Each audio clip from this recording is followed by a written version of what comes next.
2024-жылдын 6-сентябрында Чолпон Ата шаарында түрк тилдүү мамлекеттеринин ички иштер министрлигинин алгачкы отуруму болуп жатат.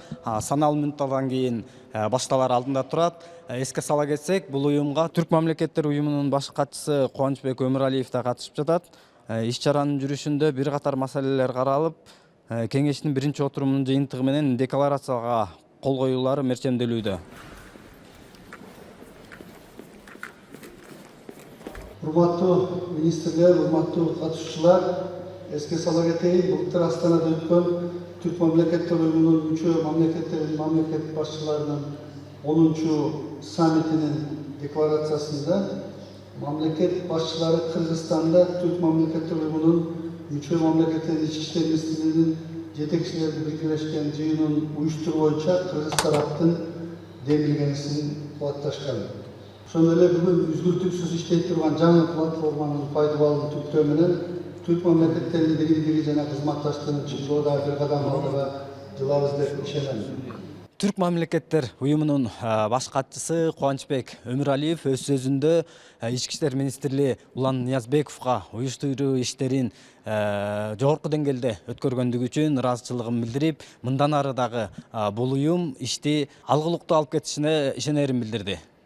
Sözünü жыйынтыктап жатып, Кыргызстан ички иштер министри Улан Ниязбеков мырза сизге жана жалпы министрликтин жамаатына иш-чарабызды мыкты уюштургандыгыңыздар үчүн жана аны бирге көрсөткөн жылуу меймандоштугуңуз үчүн дагы жолу бир ирет ыраазычылык билдирүүгө уруксат этиңиздер.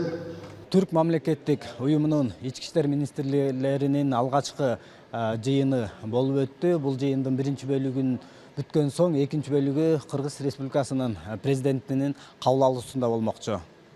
Урматтуу кесиптештер, урматтуу жалпыга маалымдоо каражаттарынын өкүлдөрү, ушуну менен түрк мамлекеттеринин ички иштер министрлигинин биринчи отуруму биринчи бөлүгү аяктады. Кеңешмеде айтылган маанилүү багыттарды, коопсуздукка байланыштан актуалдуу маселелерди коопсуздукка туура жеткирип, ишмердигибизге сиздер дагы салым кошосуздар деп ишенем. Ал эми Түрк мамлекеттеринин ички иштер министринин Кыргыз Республикасынын президентинин жеке кабыл алуусуна чакырам.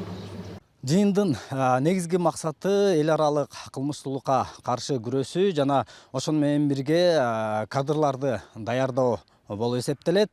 Бүгүнкү жыйында эң негизги 5 маселе каралды.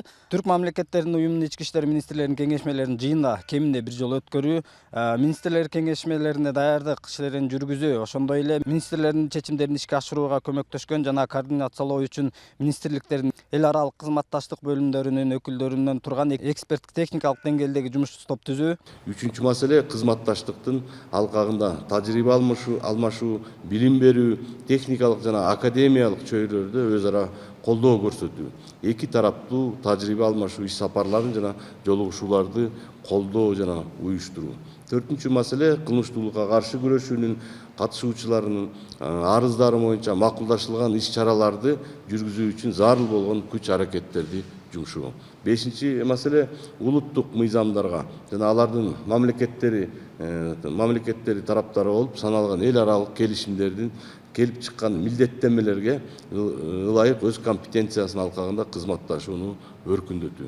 Бүгүнкү жыйында белгилүү болгондой, кийинки отурум 2025-жылы Азербайжан өлкөсүндө өткөрүлмөй болду. Эске сала кетсек, түрк мамлекеттик уюмдарынын ички иштер министрлигинин жыйыны алгачкы рет Кыргызстанда өткөрүлдү. Азамат Жумадилов, Гүлчора Казымкулов, Данияр Жаркынбаев, Азия ТВ жаңылыктары, Чолпон Ата шаары.